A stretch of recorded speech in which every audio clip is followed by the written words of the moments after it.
নমস্কার, আমি চন্দ্রানী।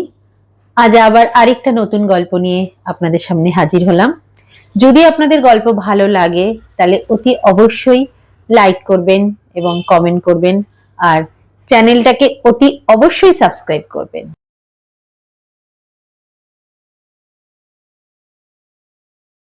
আমি অভয়। আমি একজন হোমিওপ্যাথি ডক্টর। আমার কাছে অনেক রকম পেশেন্ট আসে। তারই একজন পেশেন্টের গল্প আজ আপনাদের কাছে বলছি। আমার খুব কাছের বন্ধু অরুণ। অরুণ আমার বাল্যকালের বন্ধু। হঠাৎ করে একদিন অরুণ আমার চেম্বারে এলো। খুব কাঁদো কাঁদো মুখ, চোখ মুখ কেমন শুকিয়ে গেছে, কেমন একটা অদ্ভুত অরুণের চেহারায় লাগছিল। আমি জিজ্ঞেস করলাম, তোর কি হয়েছে? অরুণ তখন তার পুরো প্রবলেমটা আমায় খুলে বলল। অরুণ একটা কর্পোরেট কোম্পানিতে বিরাট পদে চাকরি করে। এই অরুণ, তার ওয়াইফ অপর্ণা, আর ওদের একটা 5 বছরের ছোট্ট ছেলে আছে।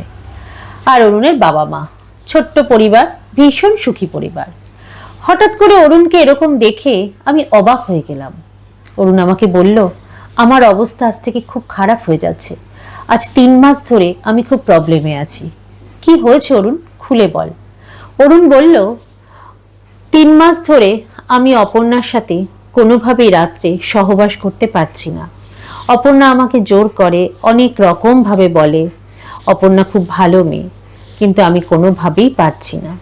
অনেকবার চেষ্টা করেছি, কিন্তু আমার শরীর দিন দিন দুর্বল হয়ে যাচ্ছে, চুল উঠে যাচ্ছে, কমজোর হয়ে যাচ্ছি। আমি ঠিক বুঝতে পারছি না।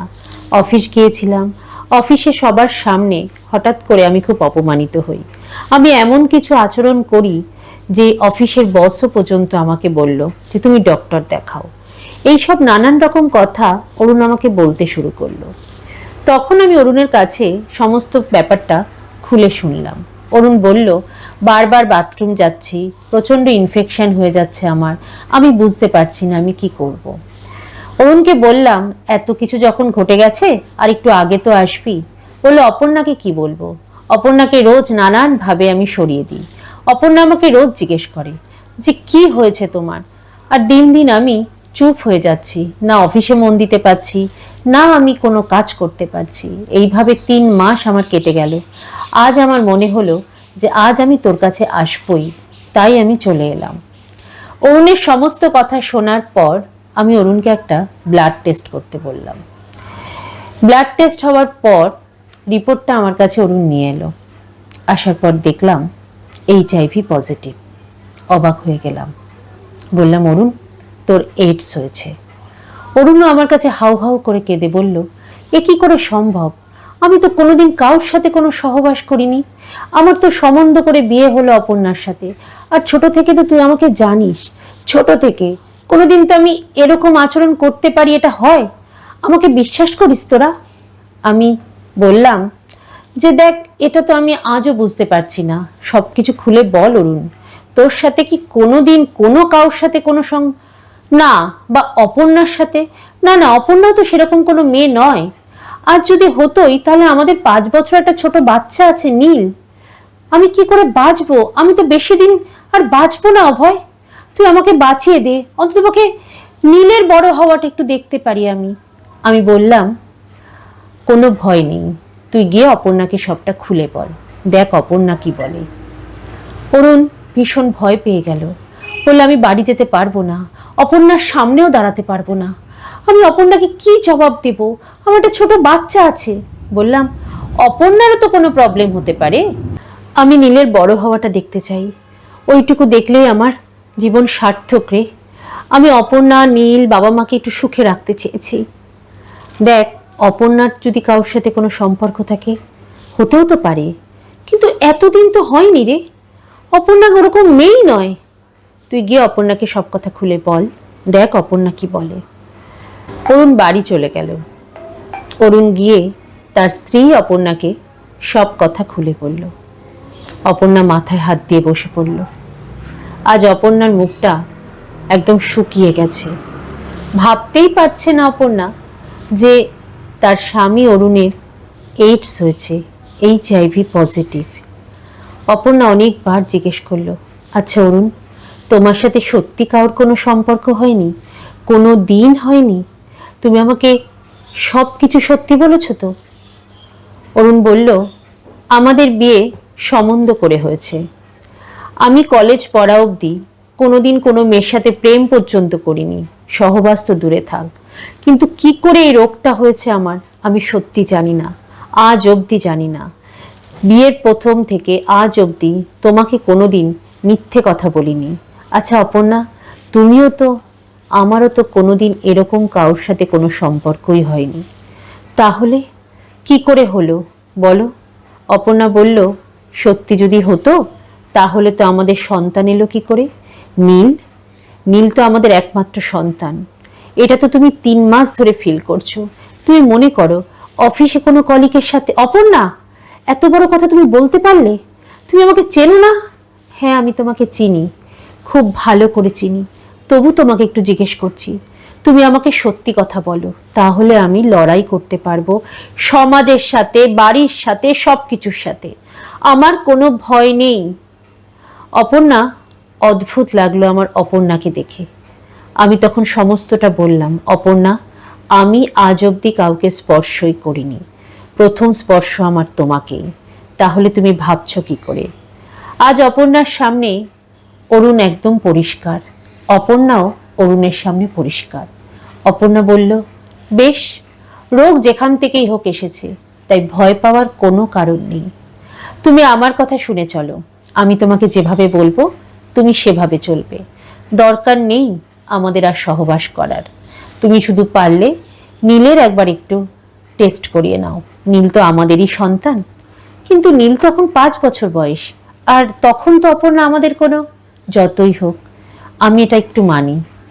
এইভাবে অপর্ণা আজ প্রায় 6 মাস অরুণকে নিয়ে লড়াই করে চলল। এত সেবা যত্ন অরুণকে করেছে, আস্তে আস্তে অরুণ নিজে নিজে সুস্থ হতে লাগলো। আস্তে আস্তে ওর ইনফেকশনগুলো কমে গেল। আস্তে আস্তে চেহারার অনেক পরিবর্তন হলো। 3 মাস পর যখন ও আবার আমার চেম্বারে এলো, সেদিনও অপর্ণাকে নিয়ে এলো। অপর্ণা বলল, দেখুন তো আপনার বন্ধু এখন কেমন আছে। আমি দেখে বললাম, আরেকবার ব্লাড টেস্ট করতে হবে। ব্লাড টেস্ট হওয়ার পর আবার রিপোর্ট নিয়ে অপর্ণাই একা এলো। আমি বললাম, অরুণ অনেকটা সুস্থ, সব থেকে বড় কথা মানসিকভাবে সুস্থ।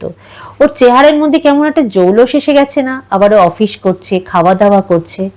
আসলে জানেন তো ডাক্তারবাবু, 3 মাস ধরে না অরুণ কেমন চুপ হয়ে গেছিল, চোখ মুখে কাল ছিটে পড়ে গিয়েছিল। আমাকে তখনও যদি ও খুলে বলতো তাহলে মনে হয় এত কিছু হতো না। দেখো, এই রোগটা সবে মাত্র অরুণের ধরা পড়েছে, খুব বেশি বাড়াবাড়ির জায়গায় যায়নি। কিন্তু তুমি এত যত্ন করেছো, এত ভালোবাসা দিয়েছো, আজকে অরুণ পুরোপুরি সুস্থ, অনেকটাই সুস্থ। তবে হ্যাঁ, সারা জীবন অরুণকে ওষুধ খেয়ে যেতে হবে। কিন্তু রোগটা কোথা থেকে এলো ডাক্তারবাবু, সেটাই যে আমার রহস্য। কোথা থেকে এলো? অরুণ যখন নিজের কাছে স্বচ্ছ, আমি যখন নিজের কাছে স্বচ্ছ, তবে রোগটা, বলে এটাই তো রহস্য হয়ে গেল। অদ্ভুত লাগলো অপর্ণার এই কথা। আমিও ভাবতে পারলাম না যে রোগটা কোথা থেকে এলো। অরুণ আজও বলছে, আমি কোনো অন্যায় করিনি, আমি কাউকে স্পর্শ করিনি, আমার সাথে আজ অব্দি কোনো মেয়ের সহবাসও হয়নি, আমি কোনোদিন বাজে জাগাতেও যাইনি। তাহলে তাহলে অরুণের হলো কি করে? অপর্ণা নীলেরও টেস্ট করা হলো, ওরা নেগেটিভ, সুস্থ।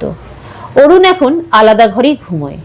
আজকে অরুণের আবার ব্লাড টেস্ট হলো, দেখলাম অনেক কমে গেছে অরুণের।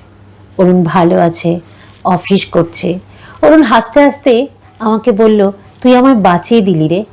আমি তো তোকে বাঁচিয়েছি, আর সব থেকে বড় কে বাঁচিয়েছে বলতো? অপর্ণা।